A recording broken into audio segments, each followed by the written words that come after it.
하나님의 말씀 마태복음 6장 13절에서 15절 말씀입니다. 마태복음 6장 13절에서 15절 말씀 찾았으면 저 여러분 합독하도록 하겠습니다. 마태복음 6장 13절에서 15절. 마태복음 6장 13절에서 15절 찾았으면 저 여러분 합독하도록 하겠습니다. 시작. 우리를 시험에 들게 하지 마시옵고 다만 악에서 구하시옵소서. 나라와 권세와 영광의 아버지께 영원히 있사옵나이다. 아멘. 너희가 사람의 잘못을 용서하면 너희 하늘 아버지께서도 너희 잘못을 용서하시려니와 너희가 사람의 잘못을 용서하지 아니하면 너희 아버지께서도 너희 잘못을 용서하지 아니하시리라. 아멘. 하나님, 오늘도 주님의 생명의 말씀을 통해 예수 그리스도의 놀라운 생명 안에 들어있는 놀라운 은혜를 보는 자들 열 수 있도록 역사하여 주옵소서. 미천한 영혼 가리시고 주님만 드러나는 시간 될 수 있도록 인도하여 주옵소서. 주님 감사드리며 예수 그리스도의 이름으로 기도드리옵나이다. 아멘. 우리 저번 시간까지 이제 하나님의 말씀을 통해서 주님께서 우리에게 가르쳐 주신 기도의 내용이 무엇인지 살폈습니다. 그 내용의 하나하나가 다 사실 무엇을 말씀하고 있는가 하면 첫 번째로 하나님께서 우리에게 베풀어 주신 그 놀라운 하나님의 은혜를 설명해 주시고 계셨죠. 그 은혜로 있게 되어지는, 그죠? 우리 안에 그 주님과의 교제 가운데 있게 되는 우리 안에 소망과 갈망과 열망이 무엇인지 또 보게 하시는 거죠. 그것이 다 예수 그리스도께로 향하게 하시는 놀라운 은혜가 또 있게 된 것을 보았습니다. 그 자체가 기도라는 것이에요. 은혜의 본체 되신 예수에 대한 갈망, 그 예수가 수단이 아닌 목적이 되게 하시는 여정 가운데 있게 되는 우리의 마음의 상태가 기도의 내용이 되게 해주신다. 이렇게 우리가 보게 되었죠. 지금까지 우리가 알았던 기도와 다른 것입니다.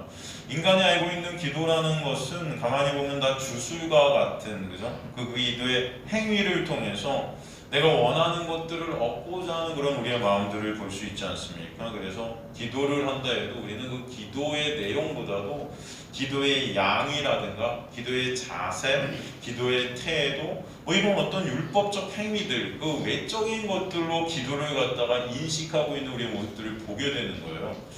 오히려 이 율법의 행위들이 삭제되어지게 되고 기도의 중심이 바로 예수의 놀라운 그 은혜, 그 예수와의 교제를 통해서 하나님의 놀라운 은혜를 알게 되는 그 내용이 중요한 것이 기도라는 것입니다. 기도는 우리 육의 소원이나 욕망을 이루는 도구가 아니라는 거죠. 기도는 예수 안에서 예수와의 그 생명, 예수와 교제를 통한 그 생명의 나눔으로 인해서 나라는 육이 오히려 삭제되어지고 예수라는 그 생명 안에 있게 되어진 그 놀라운 은혜를 설명해 주시는 그런 도구가 기도죠. 이미 묵식 가운데 완성이 된 그냥의 완성이 역사의 인생 가운데서 이루어지게 되는 과정 가운데 나오게 되는 예수께로의 함몰됨, 그죠? 그 여정 가운데 있게 되는 상태가 기도라는 상태예요. 주님 안에서 교제케 되어지는 이 연합의 역사는 우리 안에서 진리 대신 예수께서 들어오셔서 역사케 되어지는 은혜 아니겠습니까? 그 예수를 그래서 우리는 생명의 떡이라고 하죠. 오늘 우리가 살폈던 주기도문에서 양식이라고 하는 것입니다. 그래서 우리가 살폈던 저저번 주인가 살폈던 일용할 양식, 그것이 내일의 양식이란 뜻이라고 그랬죠. 그 내일의 양식이 뭐예요? 종말에 진정 우리를 존재케 하실, 그죠? 생명 안에서 생명되게 하실 그 은혜의 양식이 바로 일용할 양식이라는 거예요. 우리 육을 위한 양식이 아닙니다. 그 양식이 의미하는 것이 그래서 죽은 우리가 살게 되는 생명이고 그 생명 안에서 이루어지게 되는 것이 바로 보다 죄값의 탕감이다. 그래서 빛의 탕감이라고 했어요. 빛의 탕감. 그것을 용서라는 단어를 통해서 알게 해주시는 거죠. 그 양식이라는 그 일용할 양식, 내일의 양식 안의 내용물이 바로 우리를 죄 가운데 자유케 하시는 용서라는 것입니다. 그 모든 과정을 그 인생 가운데서 알게 하시는 은혜를 주님의 사역 가운데, 그죠? 우리가 보게 되는 것이죠. 바로 그 주님의 사역이 우리를 이 세상이라는 그 시험의 과정 통해서 멸망하는 자들이 아닌 이 시험이라는 것을 통과해서 이 세상 그 어둠을 통과해서 빛을 보게 되는, 악에서 구원받게 되는 하나님의 놀라운 은혜이고, 그 은혜를 그림으로 찬송케 되는 역사가 우리 인생 가운데 반드시 있게 하신다는 거예요. 그것이 하나님의 놀라운 은혜고 선물로 주신 양식이며, 그것이 바로 예수 그리스도시죠. 그 예수로 인해 있게 되는 생명의 역사가 바로 용서의 역사고, 죄값의 지불이며 자유케 되는 역사죠. 그 역사로 있게 되는 것이 우리 마음속 깊은 곳에서 일어나게 되는 바로 하나님을 향한 찬송과 주님을 향한 영광이라는 것입니다. 그래서 오늘 본문에 보면 마지막에 그래서 나라와 권세와 영광이 아버지께 영원히 있사옵나이다. 아멘. 이렇게 끝이 나는 것인데, 사실 이 말씀을 헬라어 원어대로 직역을 하게 되면요, 왜냐하면이 들어있어요. 왜냐하면 우리를 심히 알게 하시옵고 다만 악에서 구하시옵소서. 왜냐하면 나라와 권능과 영광이 하나님 아버지께만 영원히 있기 때문입니다예요. 직역을 하면. 그리고 아멘, 맞습니다. 사실 위에 문장이 근데 가로쳐 있잖아요. 이 가로쳐 있는 이유는 이게 사실은 신의 사본, 가장 오래된 성경 사본에는 이게 빠져 있습니다. 이게 후대에 붙여진 거예요. 누가 붙였는지 정확히 모르죠. 예수님은 원래 이 문장을 사용하지 않으셨다는 거예요. 원래는.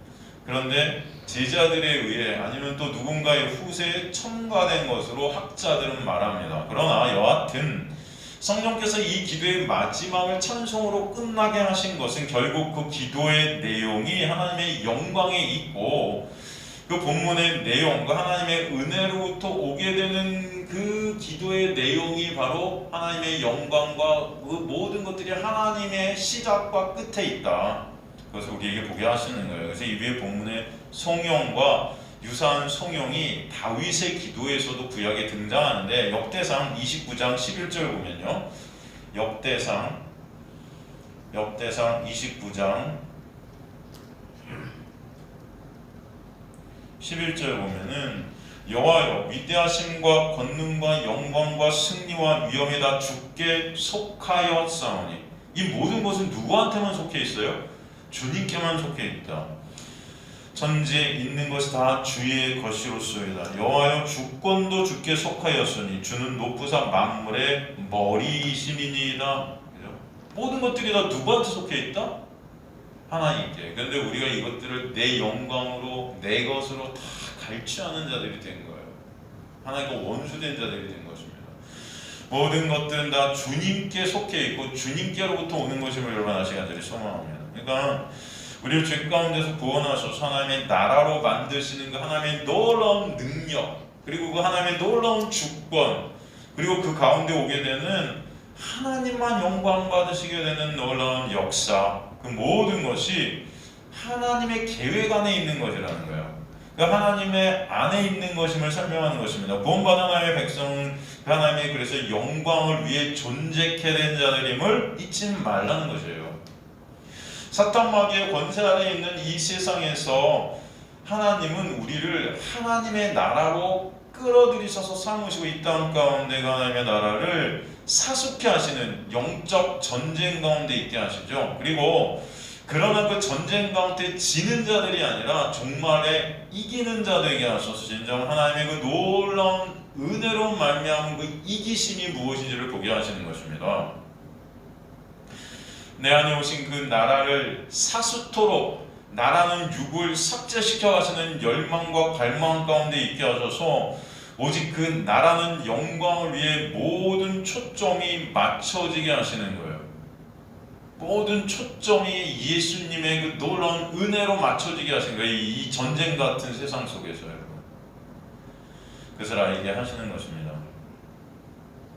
그리고 그 찬송 후에 다시 한번 본문의 주기도문 전체 내용이 하나님의 은혜로 위해 발생된 용서의 은혜임을, 용서 얘기를 마지막에 딱하니 붙여주셔서 강조하고 계신 것입니다. 그리고 나서 갑자기 또 금식 이야기가 나오게 되죠. 그렇다면 우리가 이 기도와 용서와 이 금식이 사실은 같은 말씀임을 우리가 볼 수 있어요. 같은 것을 설명한다는 것을, 그죠? 그러니까 주기도문 이후에 나오게 되는 용서 이야기부터 우리가 더 살펴보면은 14절, 15절 말씀도 우리말 번역이 된 문자 그대로 보면은 율법같이 들리는 거예요. 이게 다 조건같이 들리지 않습니까? 뭐뭐 하면은 뭐뭐 해주신다, 그죠? 마치 우리가 살폈던 주기도문, 주님께서 가르쳐주신 기도의 12절 보면 우리가 우리에게 죄 지은 자를 사하여 준 것 같이 우리의 죄를 사하여 주시옵고, 마치 이 말씀과도 비슷해 보이지 않습니까? 그죠? 14절 다시 한번 읽으면 너희가 사람의 잘못을 용서하지 않으면 어떻게 돼요? 아버지께서 너희 잘못을 용서하지 않으신다? 그럼 그 용서의 주체가 누구예요? 나지요? 내가 하면 이렇게 되고 안 하면 이렇게 되고. 과연 그런 말씀일까요? 마치 율법, 인과 응고가도 맡은 율법적 말씀으로 보이지만 사실은 이 14절, 15절 말씀은 그런 말씀이 아니라는 것입니다. 그죠? 우리가 14절, 15절을 통해 봐야 될 중요한 단어가 뭐냐면은 너희가 사람의 잘못을 용서하면의 잘못이라는 단어예요.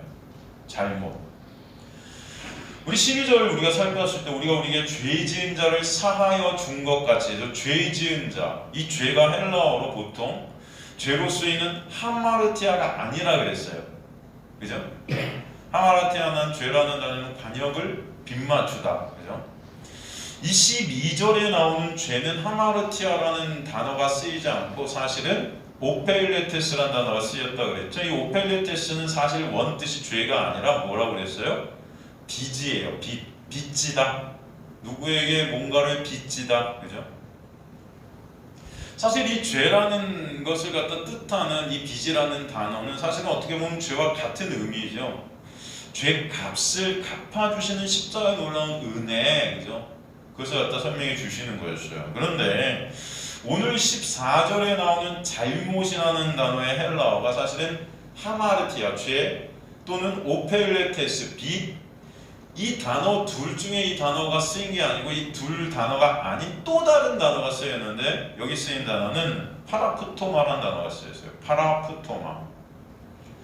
파라푸토마라는 단어는 죄, 범죄라는 의미도 있고 실수라고 번역이 되기도 하는데 원래 뜻이 뭐냐면은 파라와 푸토마가 이게 합성된 거예요. 파라, 뭐뭐 옆으로, 푸토마, 떨어지다, 미끄러지다, 이탈되어지다. 이 길을 가고 있다가 길을 가지 못하고 옆으로 길에서 떨어져 버린 그런 어떤 형국이죠. 이해가 되십니까? 그래서 이 파라라는 옆으로라는 전치사와 이 푸토마, 픽토인데 이 단어가 결합돼서 옆으로 넘어져 버리다, 떨어져 버리다 뭐 이런 뜻도 있습니다. 길에서 벗어나다, 옆으로 미끄러지다. 그죠? 그러니까 우리가 가야 될 길에서 옆으로 미끄러지고 떨어진 게 뭐예요? 죄라는 것입니다. 이 하마르티아랑 비슷한 뜻이 하마르티아는 뭐예요? 관역에서 빗나가다. 그렇죠? 관역을 잘 조준해야 되는데 빗나간 관역이에요. 말씀을 통해 예수라는 관역을 우리가 바라봐야 되는데 그 예수라는 관역에서 빗나가지는 게 뭐예요? 죄예요. 이해가 되시죠? 인생의 길에서 우리가 예수라는 길로 와야 되는데 이것을 빗나가서 옆에 길로 떨어져 버린 것. 이게 뭐예요? 파라푸토마. 이걸 잘못이라는 해석을 갖다가 14절에 했죠. 예수께서 빚을 갚아주셔야 우리가 살 수 있는데 우리가 살 수 있는 길은 오직 예수께서 갚아주신 그 빚 갚음에 있는데 그 빚을 내 힘과 내 노력으로 스스로 갚아드리겠다고 막 말씀을 율법으로 그렇게 지키는 거. 이게 바로 예수라는 관역에서 빗나간 것입니다. 나라는 관역으로 빗나가는 거예요. 이게 바로 파라푸토마. 이게 죄고 잘못이라는 거예요. 그 은혜 밖에 모든 인간들이 가는 죄된 길은 1차적으로 이 길 가운데 내가 있는 것입니다. 이 1차적인 내 안에서 그 빚은 예수의 은혜로 없어짐을 알게 되는 것이 바로 용서인 거죠. 용서. 그 용서라는 아피에미는 그래서 풀어주다, 흘려보내다. 사람들의 그 안에 1차적으로 나의 그 과실이 풀어지게 되고 흘려보내지게 되는 것이 깨달아지는 것이 하나님의 은혜로 말미암는 용서라는 거죠. 조금 더 나와서 우리가 살피고 있는 이 파라프토마라는 단어의 뜻이 조금 아까도 말씀드렸지만 옆으로 떨어지다, 미끄러지다, 이탈되다. 옆으로 떨어지고 이탈되려지려면 뭔가가 그 원인 제공을 해야 되겠죠? 잘 가고 있는데 누가 밀던가 누가 옆에서 끄는 거예요. 이거 되십니까?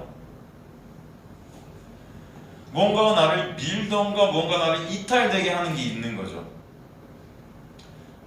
그래서 이 파라프토마에 비슷한 단어가 하나가 나오는데 나를 던지다, 나를 잡아 끈다는 그런 단어가 있는데 옆에서 잡다, 옆으로 던지다라는 단어가 헬라어로 파라말로예요. 파라푸토만 뭐예요? 나를 갖다가 누군가 나를 갖다 옆으로 끌던가 나를 던져서 내가 떨어져 나가는 거거든요. 미끄러지는 거예요. 그 길에서 벗어나게 되는 게 파라푸토마라면 벗어나게 되어진 그 원인 제공을 하는 게 파라발로예요. 그리고 이 파라발로라는 그죠? 나를 잡아 끌다, 나를 옆으로 던지다라는 이 파라발로라는 단어에서 나온 유명한 단어가 하나가 나오죠. 이게 파라볼레예요. 파라발로에서 파라볼레가 나옵니다. 파라볼레가 혹시 뭔지 아세요?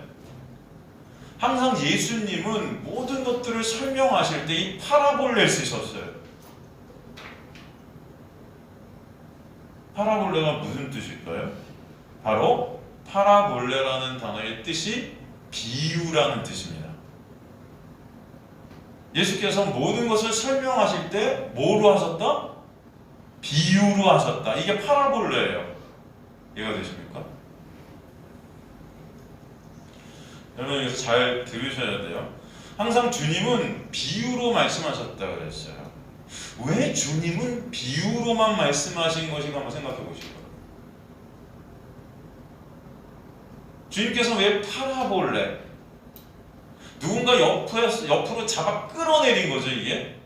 파라발로에서 나왔다 그랬어요. 파라발로에서 나가서 뭐예요? 파라푸토마가 되는 거잖아요.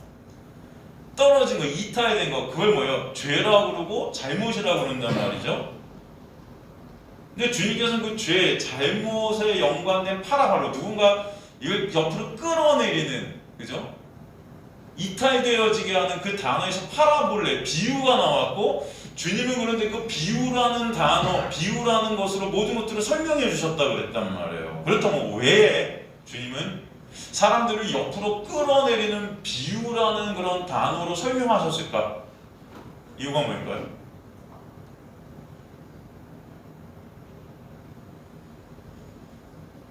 여러분, 주님의 말씀을 옆으로 던져버렸어요. 그게 파라볼레거든요. 그죠? 미끄러지게 하는 말씀이라는 거예요. 어떻게 보면 옆으로 떨어지게 하는 말씀. 말씀을 그대로 옆으로 떨어진 채로 보게 되면 그게 죄라는 것입니다. 관역을 향하지 못하게 되는 거죠. 말씀을 통해 관역을 봐야 되는데 말씀을 통해 그 옆으로 떨어진 것들을 보게 돼요.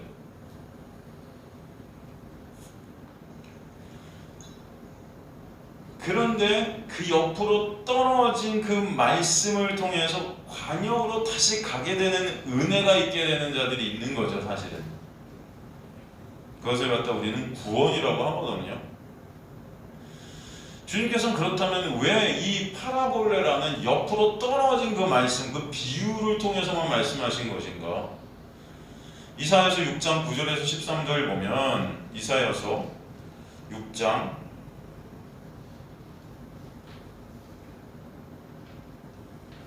9절에서 13절 보면 여호와께서 이르시되 가서 이 백성에게 이르기를 너희가 듣기는 들어도 깨닫지 못할 것이요 보기는 보아도 알지 못하리라 하여 이 백성의 마음을 둔하게 하며 그들의 귀가 막히고 그들의 눈이 감기게 하라.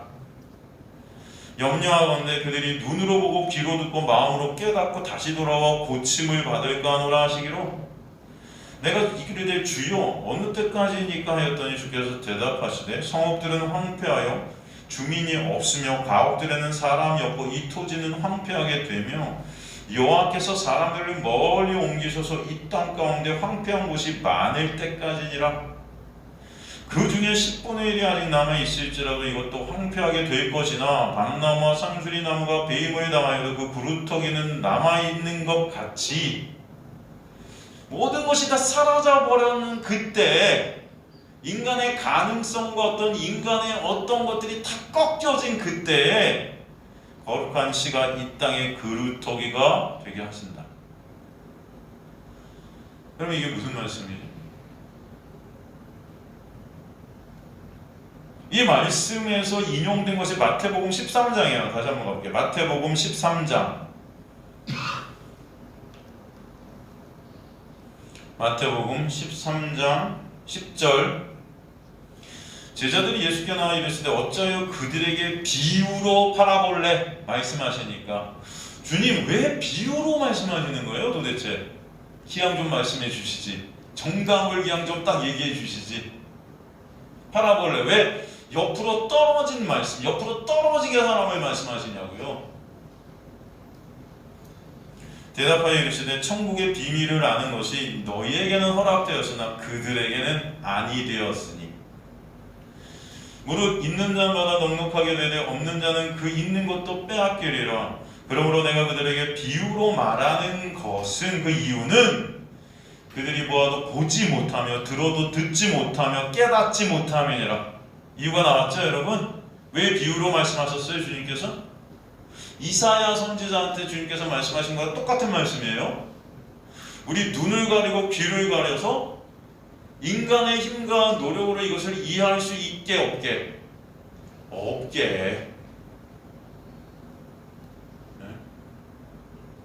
비유로 말씀하신 이유는 뭐예요? 그들이 보아도 본대요 못 본대요?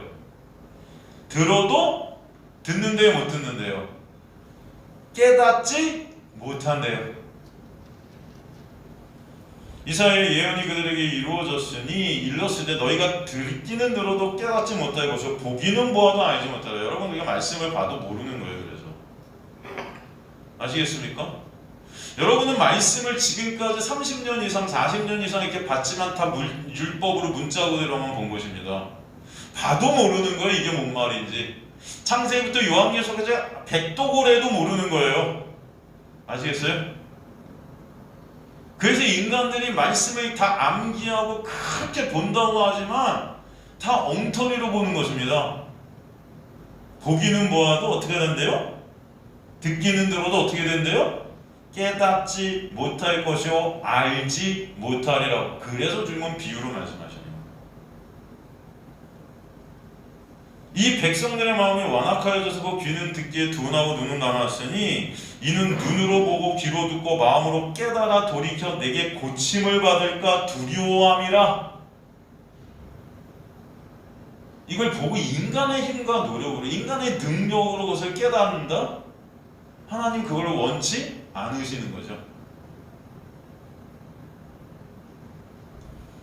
그러나 너희 눈은 봄으로 너희 귀는 들음으로 뭐가 있다?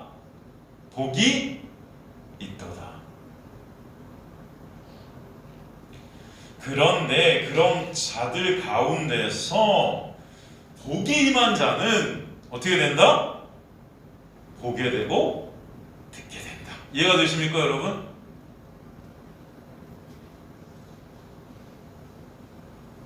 이걸 갖다가 여러분 한 문장으로 마태복음 13장 10절에서 16절 말씀, 우리가 살폈던 이사야서 6장 말씀의 요점을 한 문장으로 쓴다. 그러면 여러분 한 문장으로 뭐라고 여러분 정리 내릴 수 있을까요? 한 문장으로 여러분 간단하게 어떻게 말할 수 있을까요?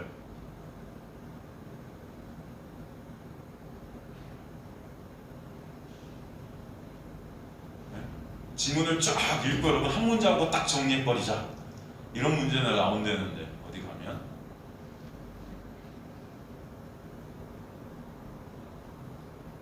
오늘 수요일은 우리 네 분이 오셨는데 다 로마서 성경 공부팀이요. 로마서 성경 공부하는 것 같은데요. 이번 주부터 다시 로마서가 시작될 텐데 이거 한 문장으로 여러분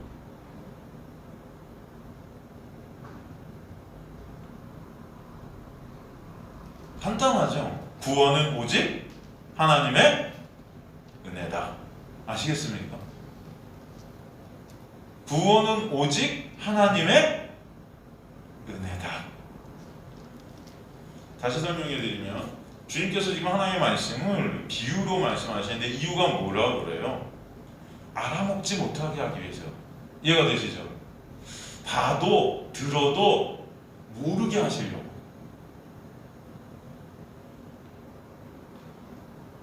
죄로 율법 아래 갇힌 인간들은 이 말씀을 예수로 못 본다는 것입니다. 다 그냥 율법으로 본다는 거예요. 다 문자 그대로 봐요. 다 표피적으로 보게 되고, 그러므로 그 율법을 지키려 되는 거죠. 예수님의 비유들을 한번 생각해 보세요, 여러분.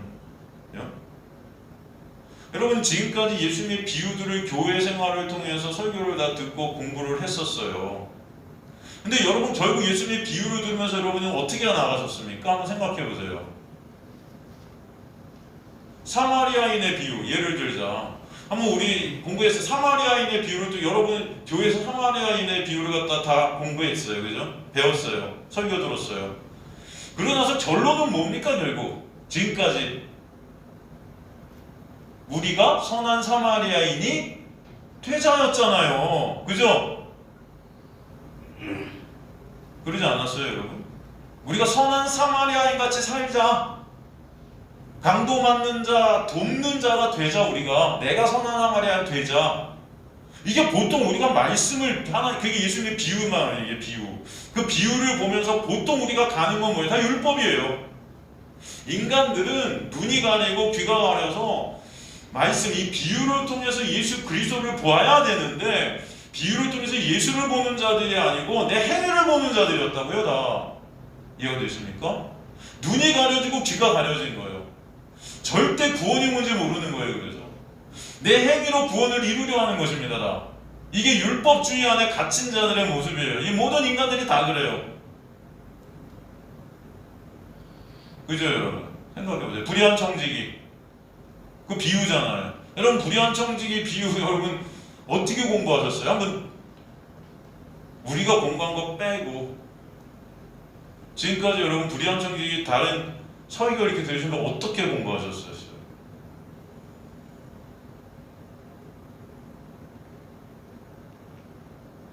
그 불의한 청지기가 그 불의한 재물로 친구를 사귀자 뭐 이런 것도 우리는 다 행위로 간단 말이에요. 아 어떻게든 내 것들 좀 이게 불의한 거일 수 있지만 이것들을 잘해서 전도하는 데 쓰고 친구 만들어서 그럼 하나님께서 그래도 우리를 불쌍히 여겨서 상 주실 거야. 다 어떻게 하면 그런 행위들로 다 세석을 했지. 그죠? 여러분 한번 생각해 보세요. 불의한 청지기를 갖다 그 비유에서 지혜롭다고 했단 말이에요. 왜 지혜롭나? 이 재물 팔아갖고 그래도 친구 사모으니까 그 조그만 착한 일 하나가 거기 딱 있으니까 그거 딱 붙잡고 우리는 맨날 해석해 나갔단 말이에요. 이해가 되십니까? 근데 그런 거 아니었잖아요. 그 전체가 누구 보이는 거예요? 바로 예수 그리스도의 은혜를 나타내는 거잖아요. 사마리아인의 비유, 사마리아인이 누구예요? 결국 예수 그리스도시잖아요. 우리가 누구예요? 강도 만나 거반 죽게 된 자들이잖아요. 우리가 사마리아인이 아니고 그렇게 착한 자가 아니고 그런 우리에게 사마리아인같이 이 세상에서는 조롱받는 모습으로 오셔서 우리를 구원해 주신 분이 누구예요? 예수 그리스도. 그가 바로 사마리아인이시잖아요. 그죠? 그러니까 예수님의 비유를 통해서 우린 다 뭐예요? 하나님의 그 놀라운 은혜, 예수 그리스도를 보지 못하고 다 행위로 갔단 말이에요. 무슨 씨 뿌리는 비유, 돌아온 탕자의 비유, 무슨 잃어버린 어린이 이런 모든 비유들이 다 뭐예요? 인간의 행위들로 간단 말이에요. 다 보면서 이게 뭐예요? 눈이 가려지고 귀가 가려져갖고 하나님의 말씀을 다 행위로 보는 거예요. 다 율법으로 보는 거예요. 이거 지켜야 돼, 이거 해야 돼, 이거 해야 복 받고, 이거 해야 천국 가. 이해가 되십니까 여러분?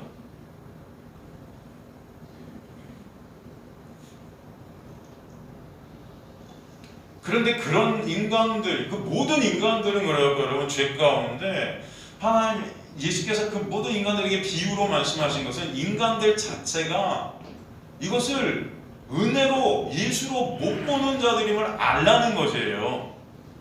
이사야 선지자한테 갖고 전하는데 내가 그들의 귀를 갖고 눈을 갖고 그들의 힘과 노력으로 못 돌아오게 할 거야. 그들이 스스로 이해 못하게 할 거야. 왜?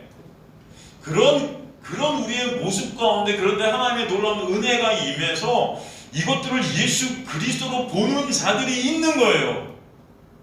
그게 뭐예요? 진정 우리 힘과 노력이 아니라는 걸 알게 하시는 거죠. 이게 하나님의 놀라운 구원의 역사임을 보게 하시는 거예요. 그래서 그 은혜만으로 감사케 하시는 것입니다. 아, 구원은 예수의 그 놀라운 은혜가 아니면 안 되는구나를 보게 하시는 거죠. 그죠?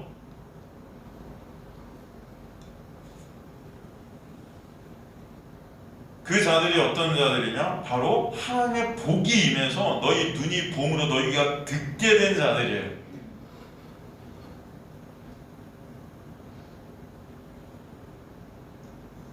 보통 인간들은 그래서 성경을 다 도덕, 윤리, 지켜야 될 법으로 봅니다. 그리고 그 지키는 자가 천국 백성이라고 착각해요. 그렇게 여겨요. 그거 죽어라 지켜서 스스로의 힘으로 천국 가려 합니다.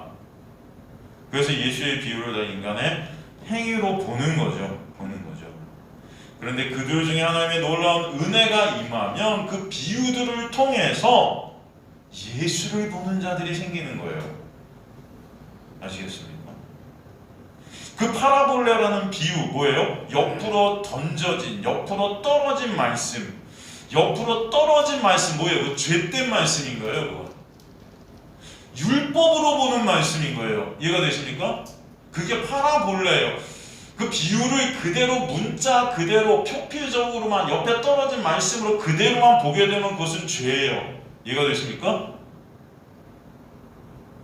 그거는 우리를 멸망케 하는 말씀이에요. 그런데 하나님의 놀라운 은혜가 임해서 우리를 떨어뜨린 말씀을 통해서 다시 그 길 가운데 초점이 예수께 맞춰지게 되는 것이 하나님의 놀라운 은혜이고, 그것을 다른 말로 용서라 하는 거예요, 여러분. 그래서 오늘 용서라는 이 얘기를 하면서 이 파라푸토마라는 단어를 거기다 딱 쓴 겁니다.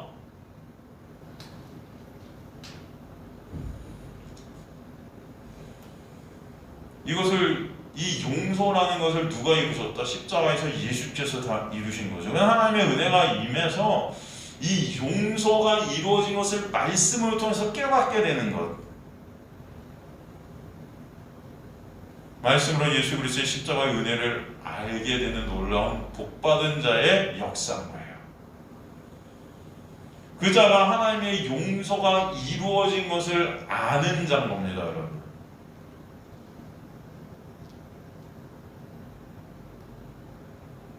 이해가 되시는 거죠?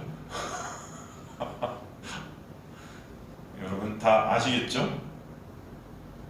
그래서 6장 14절 15절 다시 해석을 제가 해드릴게요.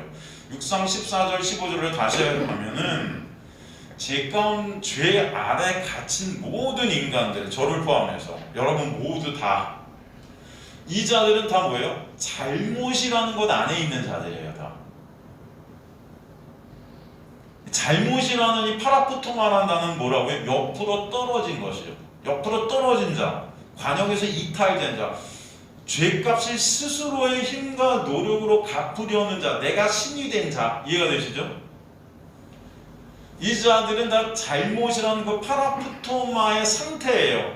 매 순간 그 잘못 가운데 있는 거예요. 그런데 그들이 거기 계속 머무르는 것이 바로 용서라는 것에서 떠난 것이고, 그런 가운데 하나님의 은혜로 말씀을 통해 예수의 은혜를 깨닫게 되고 은혜를 1차적으로 내가 그 정죄 속에서 용서되었음이 알게 된 것, 그 용서가 이루어진 것이 알게 된 것이 바로 용서. 그게 뭐예요? 풀어주다. 아피엠이 뭐예요? 죄의 정죄 가운데 내가 풀려나다. 그 자가 바로 하나님의 모든 것, 그 하나님께서 바로 모든 것의 천부이신 하나님의 놀라운 은혜의 역사임을 먼저 아버지의 용서가 창세 전에 이미 있었음이 깨달아지는 거죠. 쉽게 말해서 용서는 하나님께로부터 시작되어 하나님께서 이루시는 것임을 깨닫게 되는 거죠.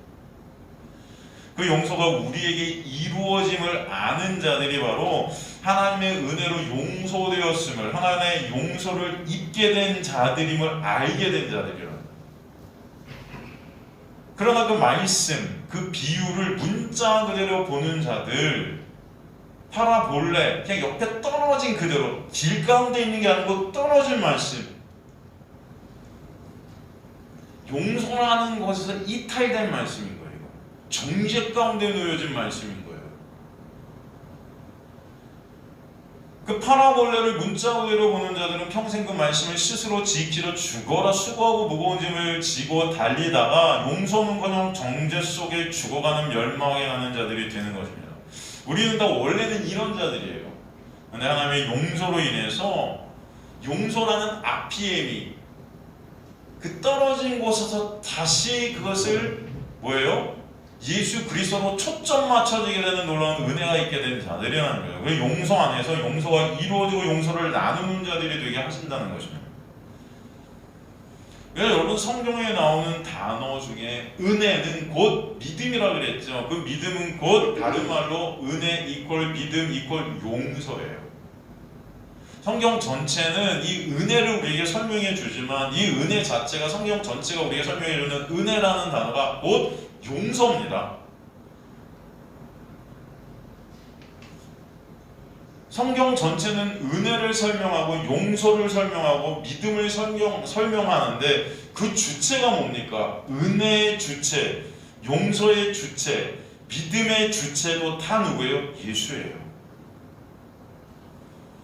그래서 성경 전체를 또 말씀이라고 그러죠. 말씀을 갖다 예수께서 이 말씀을 비유로 말했다는 것은 인간들은 원래는 이 말씀을 비유로밖에 못 보는 자들, 옆으로 떨어진 것으로밖에 못 보는 자들이라는 거예요. 죄 때문에. 그러니까 인간들은 다 원래 말씀을 율법으로밖에 볼 수 없는 자들이 맞아요. 그러니까 여러분이 말씀을 보면서도 다 행위로 가는 것입니다. 전부. 비유를 들으면서도 내가 뭐 해야지 그렇게 설교를 듣는 거예요. 우리는 다.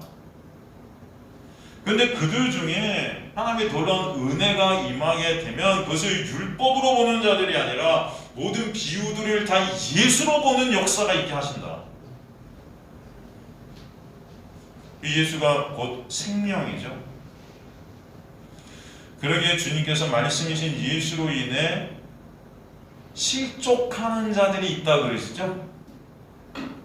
말씀이신 예수로 인해 실족하는 자들이 있다 그러세요.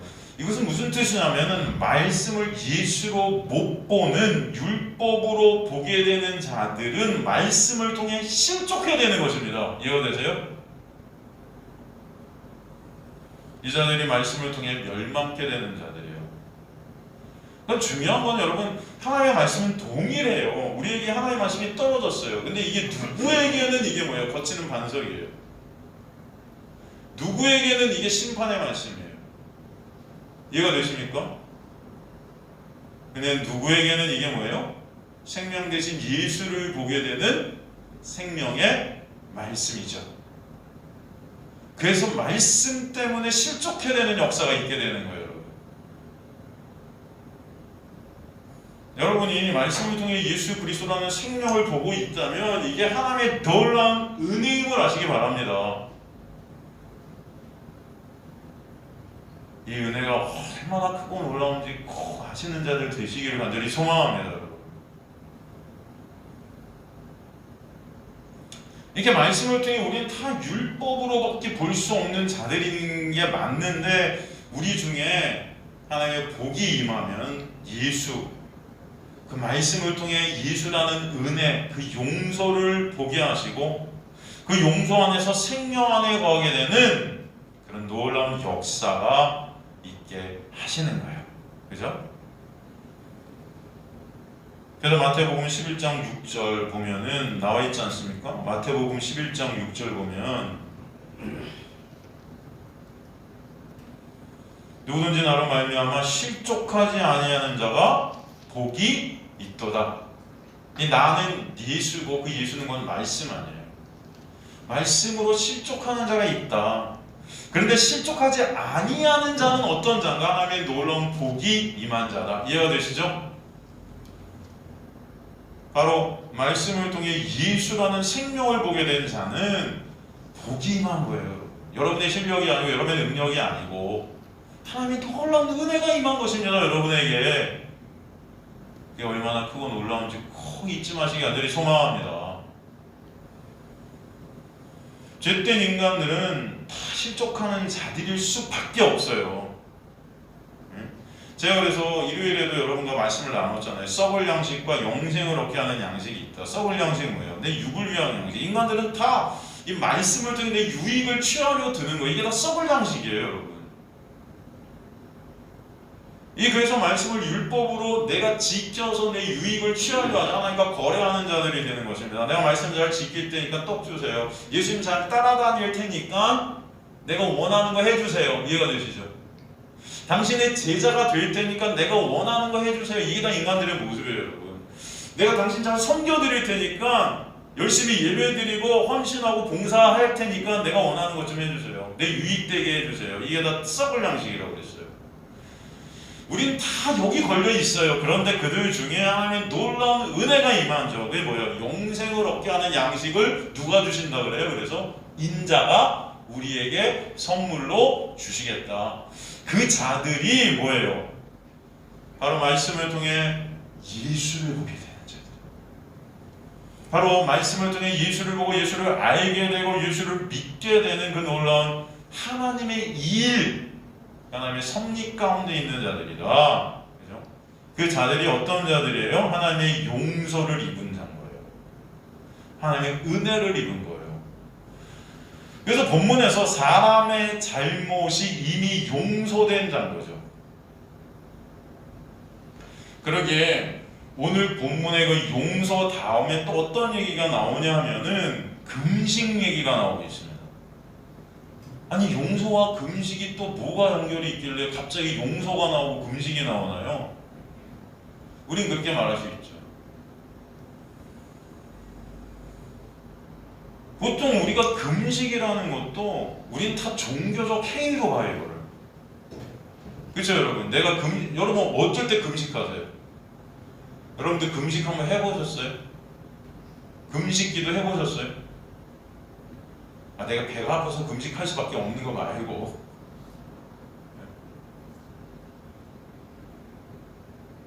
우리는 보통 교회에서 금식기도 뭐 하면은 다 뭐예요? 이걸 어떤 율법적 행위, 이걸 통해서 내가 원하는 것들을 이루길 원하죠. 그죠? 안 그래요?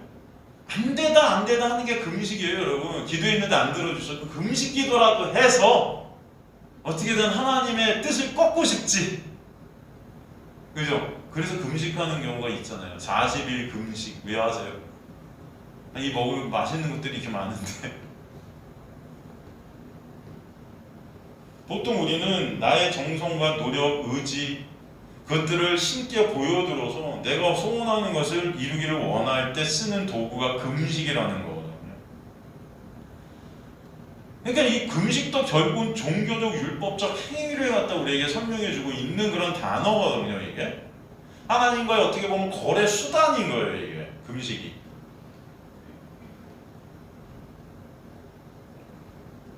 그래서 지금 용서 다음에 나오는 이 금식 얘기가 이 문자 그대로 우리가 이걸 보잖아요. 그럼 뭐예요? 금식할 때 제발 티 좀 내지 마. 이렇게 보인단 말이에요. 그죠, 여러분? 한번 읽어볼까요? 본문. 오늘은 마태복음 우리 아까 6장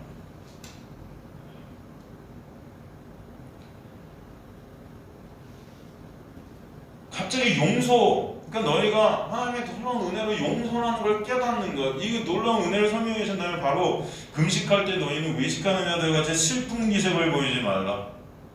금식하는 거 티내지 마. 그렇게 들리잖아요.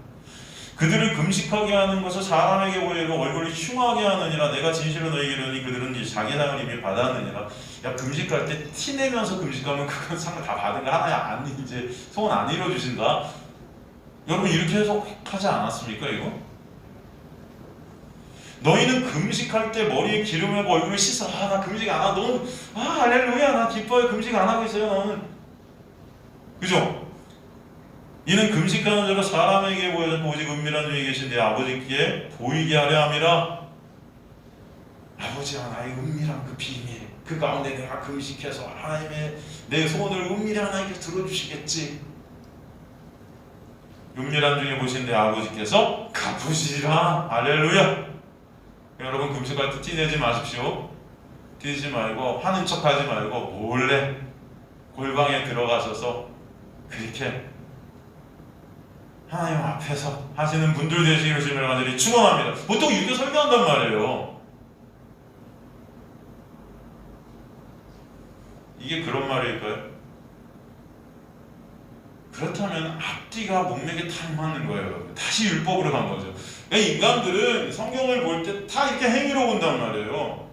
금식도 행위로 보고 용서도 행위로 보고 비유도 행위로 보고 모든 말씀을 다 인간들은 행위로 봐요.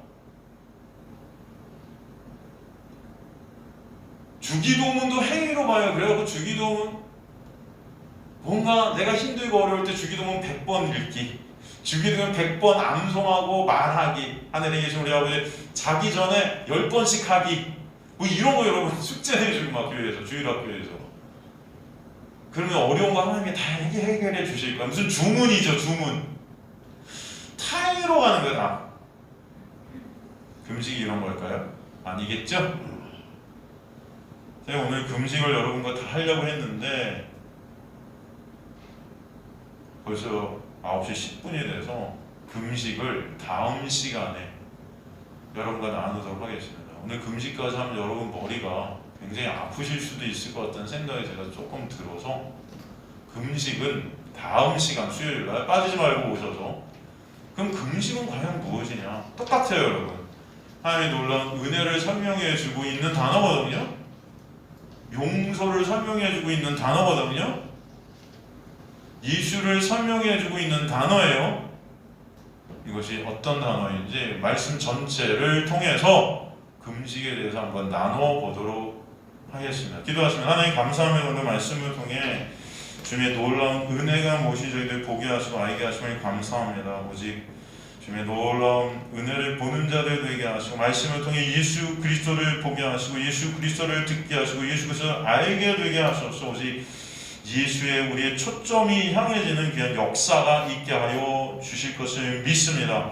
주님 돌아가는 발걸음도 지키시며 이 세상 속에서 이 전쟁과 같은 삶 속에서 아버지 이 전쟁 속에서 진정 평안과 안식의 주인 되신 예수 안에서 진정 안식을 누리는 주의 백성들 되게 하시고 은혜가 무엇인지 아는 그리고 은혜를 찬송케 되는 역사가 이들 삶 가운데 있게 하여 주옵소서. 감사드리며 예수 그리스도의 이름으로 기도드리옵나이다. 아멘. 이제는 우리 주 예수 그리스도의 놀라우신 은혜와 하나님 아버지의 놀라우신 사랑하심과 성령 하나님의 감동 충만 역사하심이 다시 세상으로 나가지만 예수 그리스도의 놀라운 은혜 안에 거하게 될 의는 주의 백성들 머리 위에 지금부터 영원토록 함께 하실지어다. 아멘.